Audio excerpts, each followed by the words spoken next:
All righty, happy Monday. Welcome into the podcast. This is Payoff Pitch, Action Network's MLB betting podcast presented by BetMGM. Brendan Glasheen, your host, joined by Sean Zerillo and BJ Cunningham, our normal Monday crew. We have a 10-game slate to dive into today, so we might not. This might be a little quicker on the podcast side today because, when there's not as many games, you can whip right through this thing. So we'll dive right in. We're here every Monday, Tuesday, and Friday during the baseball season. If you had not done so already, please rate, review, and subscribe to Payoff Pitch with these pennant races heating up. The wild card in the National League, at least, is still pretty compelling. And we are with you all the way through until the World Series in October. So come along for the ride. Let's dive into best bets. We've got two underdog best bets for today. That's when you know this board is short and there might be some value. Zerillo, what team jumps out to you as a team you want to back for a best bet? Taking the Detroit Tigers up to about plus 106 made them a very small favorite over the full game. I've supported Alex Faedo a number of times last season and into this year, and I've written about him quite a number of times, and I'm sure people are probably sick of reading about Alex Faedo, but I think he's worth keeping an eye on. He's kind of, to me, like a poor man's George Kirby, maybe a middle-class George Kirby. But he has really good command. Stuff is relatively mediocre. I'd say Kirby has slightly better command and much better stuff. But Faedo is a guy who I think is going to be around for a long time if he can maintain this good command. 6% walk rate. His strikeout minus walk rate is above the major league average. 4.06 expected ERA. He was at about 5.5 last season, and his strikeout minus walk rate has basically doubled. His stuff plus has increased. His location plus has increased. So you're seeing a better version of Alex Faedo this year. And I think that's partially because, one, he's getting more experience at the big league level, but two, he's just more healthy. 2 years removed from Tommy John surgery. He had Tommy John late in 2020, I believe December 2020, missed the entire 2021 season, came back in 2022, had about 5 starts in AAA, was great, and the Tigers said, come on up to the major leagues. And then he kind of figured things out at the major league level while still continuing to recover, coming off of Tommy John surgery. So learning on the job last year, while not even 100%. And now I think this year he's back closer to 100%. First round pedigree. So a guy with, a history of being evaluated as a very capable high-end starter. I don't think the ceiling there is essentially, a number 2 ace level type pitcher, but I think he could be a very functional mid-rotation starter for the remainder of his career, as I said, especially if he can maintain this very strong and low walk rate. So Alex Faedo, coming off of the best start of his career in his last outing, dealt with a fingernail issue throughout the season. Performances dipped up and down, spent some time on the IL, but right now he looks as good as he ever has. So Tigers down to about plus 106, my favorite bet for today's slate. And on the other side for Chicago, with Assad on the mound, what might be concerning about him in terms of backing the Cubs today? Just comparing pitch modeling metrics, number for number. Faedo 93 stuff plus. Identical to what Javier Assad has done this season, but Assad is at a 98 location plus, Faedo at 104. So Assad, the command has improved slightly since joining the rotation. I believe this is his 4th or 5th straight start. He seems fully stretched out now for Chicago. The Tigers have generally projected better against lefties than righties this season, but that split is actually neutralized. So slightly less concerned about them facing a right-handed pitcher, but yeah, I just give Detroit the starting pitching advantage. Faedo just projects slightly better than Assad does for me. Okay, good stuff. BJ Cunningham illuminating today in his location on Payoff Pitch. So the Boston Red Sox, we've discussed at length on this show since end of March, early April, and here they go again, BJ. The roller coaster is now, this is the fun part of the roller coaster. The part where you put your arms up and you're excited because the Red Sox just swept the Yankees. They knocked them out of contention, truly. I mean, they're technically still alive, but the Yankees are out of this thing. Aaron Boone, talk to him. He'll give it to you straight. If you've heard Aaron Boone on some podcasts, he'll tell you exactly how he feels about his lineup and how they've performed since Aaron Judge's return. Red Sox have won 3 in a row. They just swept the Yankees. They are taking on the Houston Astros, the last leg of this road trip, BJ, and you like Boston. Why? I do. I don't really think they should be an underdog here to Christian Javier and the Astros. I mean, Paxton has been really good this season. 16 starts. His ERA is very similar to his expected metrics, which is sitting around 3.4. And what he's done a fantastic job of is he's been really dominant with his secondary pitches. He does throw his fastball over 55% of the time, and that pitch has been averaged by Stuff Plus, and his expected weighted on base average allowed on that pitch. But his main two off-speed pitches of cutter and curveball, both generating whiff rates over 34%, both allowing an expected weighted on base average under 280. And he's been really, really good with his command, location plus of 102. So he will make life difficult on this Astros lineup that does hit left-handed pitching very well, but specifically against left-handed cutters and curveballs, they've been very average this season. And Christian Javier, we've discussed him at length on this podcast multiple times, but we're now at 9 straight starts where he's allowed 2 runs or more. And the problem for him, it's been well identified on this podcast, is that he's got 2 pitches, a fastball and a slider, and the Stuff Plus and the effectiveness on those 2 pitches is significantly down from last season. Overall this season, his Stuff Plus is just 100. His pitching plus is below 100 now. He was around 130 Stuff Plus last season. And the main problem for him is that he's very good against righties, but he cannot get lefties out. 270 weighted on base average allowed against righties. 354 weighted on base average allowed against lefties. The Red Sox are a great lineup against right-handed pitching. 6th in weighted on base average, have the ability to platoon 6 left-handed bats against Javier. So I projected the Red Sox as a favorite at minus 108 for the full game and a little more, significantly more for the first 5 innings. So I like the Red Sox full game and first 5 innings at anything plus 105 or better. Just should piggyback here because the Red Sox are one of my bets at the end, but may as well talk about them. Now I'm on them for first 5 innings only at plus 115 or better. As BJ said, Christian Javier, Stuff Plus has fallen off of a cliff this season, was at 116 last year, at 100 this season. Strikeout rate down about 11%. Expected ERA has gone from 2.4 to 4.6. He seemed to have this sort of magic fastball that batters couldn't pick up. The Stuff Plus ratings, even on the fastball, relative to the whiff, it didn't really line up. But now the fastball velocity down a tick, seems like hitters are seeing it much more clearly. So even though he moved from the rotation to the bullpen to the rotation last season, the metrics never really changed for Javier. He kind of held steady the elite metrics that he was using in the bullpen. But yeah, it's really fallen off of a cliff this season. It's unfortunate to see, but I'm surprised we keep getting value on him, or I should say against him, on a start-to-start basis. All right, so Zerillo is on the Tigers and BJ on the Red Sox for their best bets. They have covered all of their bases. So I want to tell you about Caldera Lab, our friends at Caldera Lab. Their product reduces the visibility of wrinkles, fine lines, and signs of aging.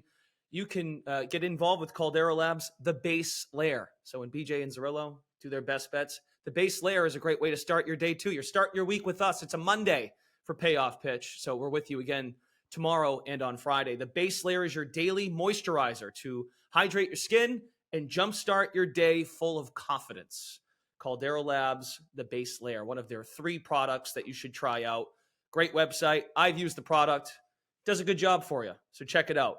Caldera Lab here at Action Network. We have a special promo code that you can use to get a special offer just for our audience. An exclusive offer, their best offer available anywhere. Use the promo code PITCH. Reflects our podcast, Payoff Pitch. Pitch, P-I-T-C-H at calderalab.com and 20% off right now. Calderalab.com. CALDERALAB.com. So check them out. The base layer. Base is covered for best bets today on Payoff Pitch. Fading the public. This is an unbelievable matchup that will not be found unless you have MLB TV. The Royals and the A's, they are meeting for a series. And the people like Kansas City, they've been a fun team to watch here offensively. They sort of hung in there against the Cubs. They did beat the Cubs on Friday. Shout out to Tanner McGrath, who popped on the podcast, and he picked the Royals. And BJ was on, or pardon me, DeBundo was on the under. So that was a good Friday for the show as it pertains to the Royals. Kansas City, over at BetMGM, fellas, plus 110. They are an underdog against Oakland. Oakland minus 135 for today's game. Zerillo, are you with the people and backing the Royals, which you have not been shy to do the last handful of weeks here? Yeah, on the Royals yet again. And, Brendan, I'm surprised you can even find this game on MLB TV. It should be on the adult film channels because this is a pornographic matchup. I mean, just absolutely gross. Hide your eyes. Hide the kids.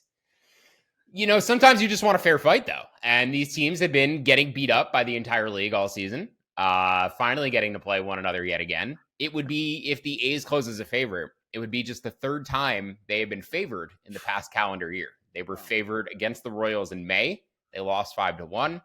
They were last favored before that on August 30th of last season. So the Oakland A's have had a long season of losing as underdogs and just 0-1 as a favorite. This will likely be the second time tonight, but I like the Royals here down to about plus 118. Starting pitching advantage does go to Oakland with Paul Blackburn, but the Royals are probably just going to play a full bullpen game tonight. Jordan Lyles threw a complete game for them yesterday in a losing effort to the Cubs, so they have a fully rested bullpen tonight. I prefer their offense. These teams on the year bottom 6 offenses, but in the second half, Kansas City 107 WRC plus. I believe they rank 12th or even in the top 10. Oakland, right around league average, 100 WRC plus. So both offenses have improved dramatically since they've called up these younger prospects to their roster. Bobby Witt hitting like a god right now. But I also trust the Royals bullpen a bit more too. These two teams, 29th and 30th in expected FIP. Since the trade deadline, Royals dealt away some arms. A's dealt away fewer arms, but Fujinami gone.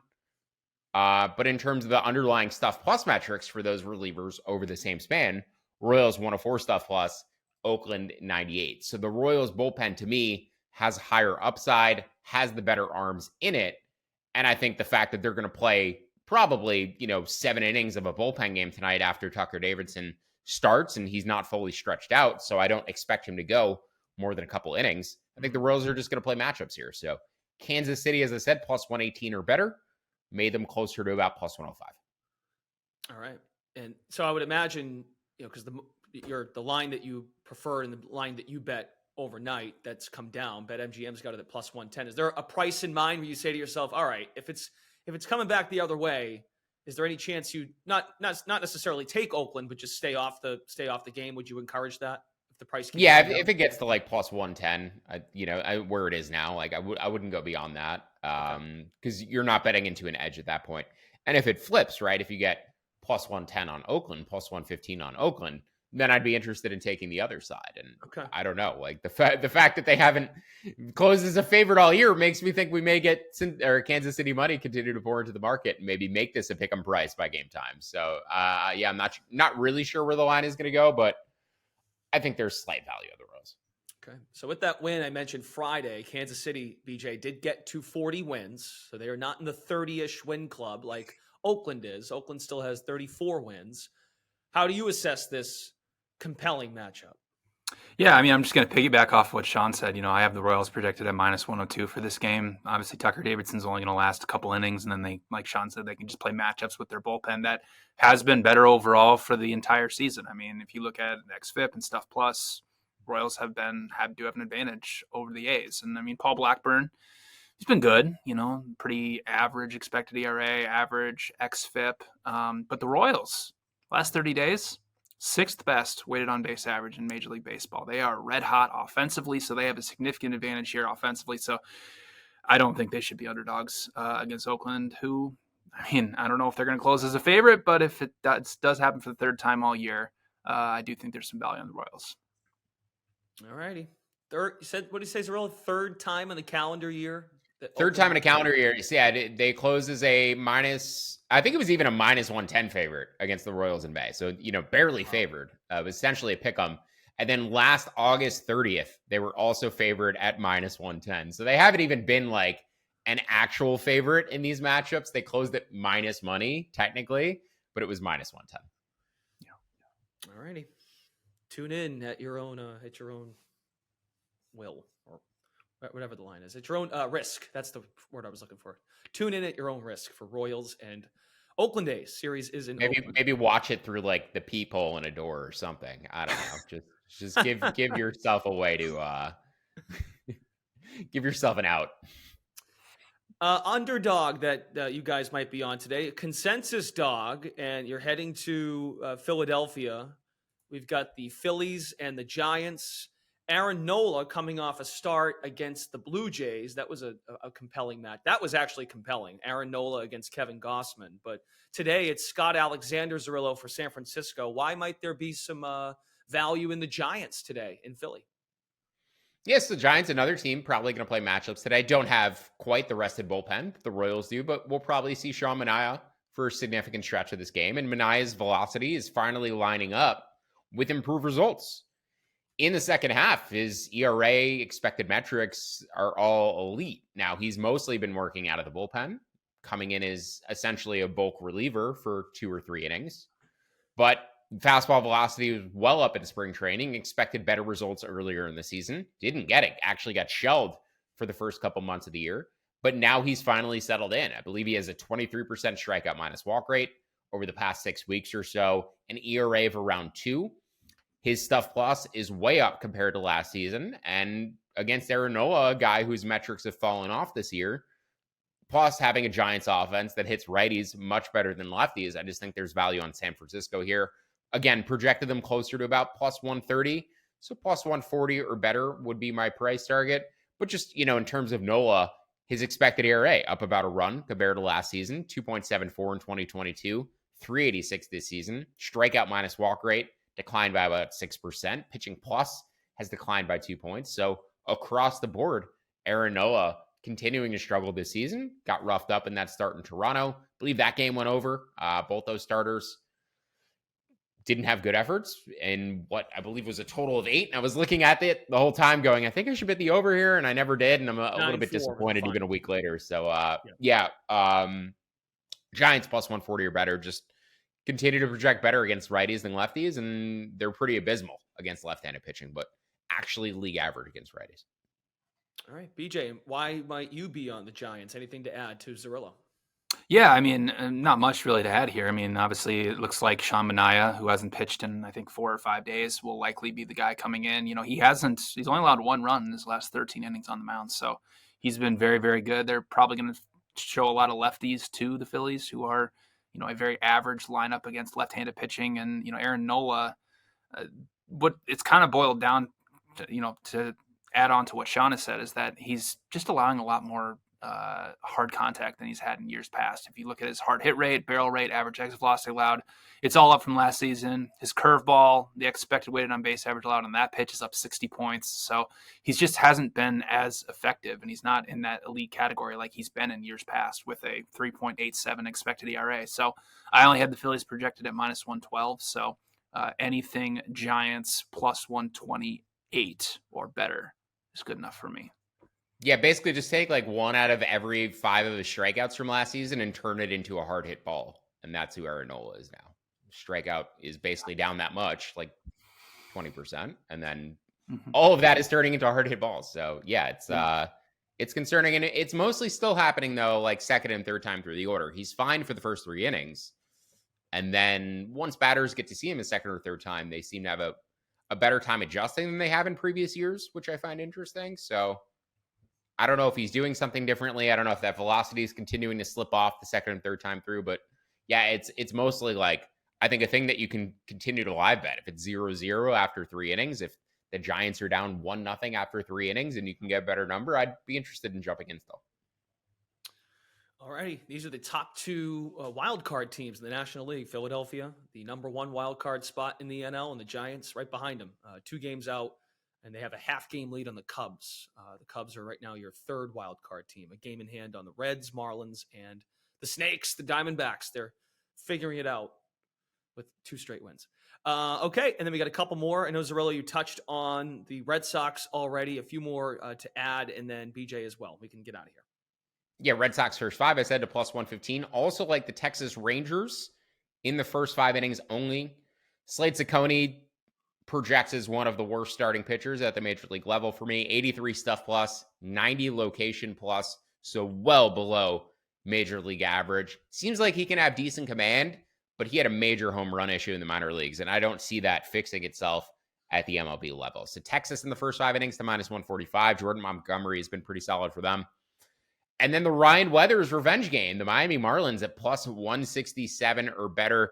No particular edge I can point to here, just do not project as much upside for Michael Wacha as probably the betting market does. He's been pretty solid of late, but make Ryan Weathers about 3/4 of a run, half a run worse than Wacha. So hopefully Ryan Weathers going back to San Diego tonight can upend his former team and continue to knock the Padres out of contention here, because they are absolutely miserable and they've cost me so much money and I just want to be done with it.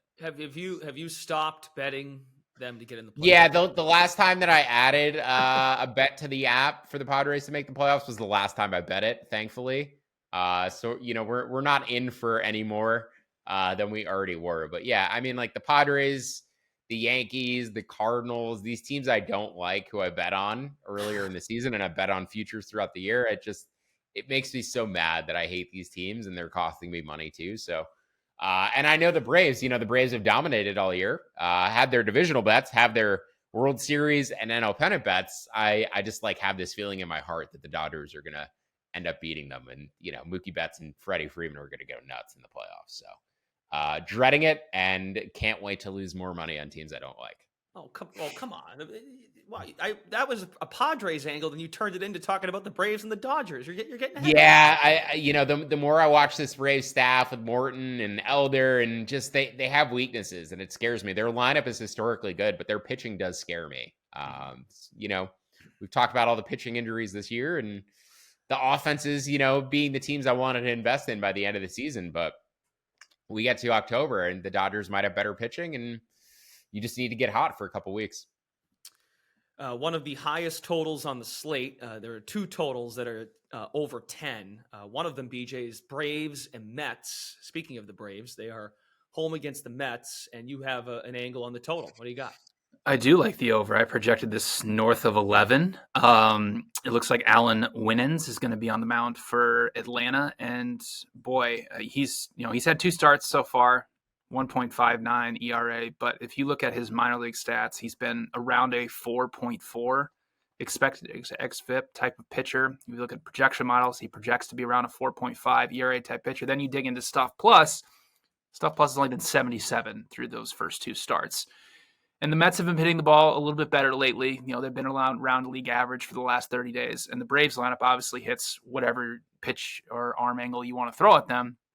David Peterson's been north of a 5 expected ERA type of pitcher. So I think we could see quite a few runs in this game with 2 pretty bad starting pitchers on the mound. So that's the only other bet I have other than the 3 that we already mentioned throughout the podcast. All righty. Excellent. Find Zerillo and BJ Cunningham in the Action app. Should they add anything else to today's slate? For those guys, Brendan Glasheen signing off. We return tomorrow. It's Zerillo and Dabundo for Payoff Pitch, our Tuesday edition. And I'm sure Dabundo will be talking about Stuff Plus and have a Dinger Tuesday pick for us. So stay tuned for that. Thanks for listening to Payoff Pitch, Action Network's MLB betting podcast.